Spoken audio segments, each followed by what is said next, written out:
এক রাজার 4টি স্ত্রী ছিল। চতুর্থ স্ত্রীকে তিনি সবচেয়ে বেশি ভালোবাসতেন।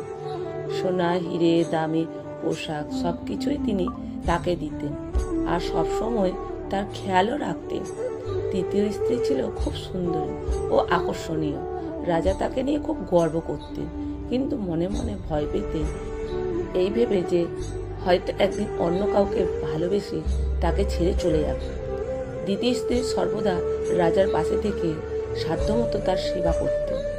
তিনি খুব বিশ্বাসযোগ্য ছিলেন, কিন্তু রাজার ভালোবাসার কাছে চতুর্থ এবং তৃতীয় স্ত্রীর মতো গুরুত্ব পাননি তিনি। আর প্রথম স্ত্রী ছিলেন সবচেয়ে অবহেলিত। তিনি নীরবে সবকিছু সহ্য করতেন, স্বামীকে ভালোবেসে সবসময় তার পাশে থাকতেন। হঠাৎ একদিন রাজার গুরুতর অসুস্থ হয়ে পড়লেন। তিনি বুঝলেন তার সময় ফুরিয়ে এসেছে। তখন তিনি রানীদের ডাকলেন। মৃত্যুর পরে কে তার সঙ্গী হবে এটা জানার জন্য প্রথমে চতুর্থ স্ত্রীকে ডেকে বললেন, তুমি কি আমার সঙ্গে যাবে? সে স্পষ্ট ভাষায় জানিয়ে দিল, না, একদম না, বলে রাজাকে ছেড়ে চলে গেল। তৃতীয় স্ত্রী বলল, আমি কেবল মৃত্যুর দিন পর্যন্ত থাকতে পারি, এরপর আমি নতুন জীবন শুরু করব। এরপর দ্বিতীয় স্ত্রী বলল, আমি কেবল শ্মশান পর্যন্ত যাব, কিন্তু সেখানেই আমার পথ শেষ। হঠাৎ রাজা শুনলেন কারো শান্ত কণ্ঠস্বর, আমি তোমার সঙ্গে যাব, যেখানেই যাও না কেন তুমি।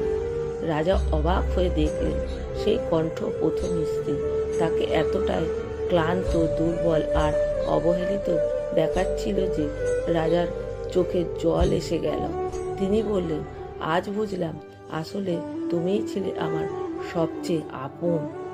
এই 4জন স্ত্রী প্রত্যেকেই আমার জীবনে এক একটি প্রতীক। চতুর্থ স্ত্রী হলো আমাদের শরীর, যাকে আমরা সবচেয়ে বেশি যত্ন করে সাজাই, কিন্তু মৃত্যুর পর এটাই আমাদের সবার আগে ছেড়ে চলে যায়। তৃতীয় স্ত্রী হলো সম্পদ, যেটা মৃত্যুর পর অন্যের হয়ে যায়।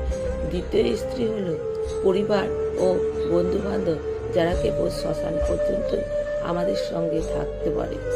আর প্রথম স্ত্রী হলো আমাদের আত্মা, যাকে আমরা সবচেয়ে বেশি অবহেলা করি, অথচ মৃত্যুর পর একমাত্র ওটাই আমাদের সঙ্গে থাকে।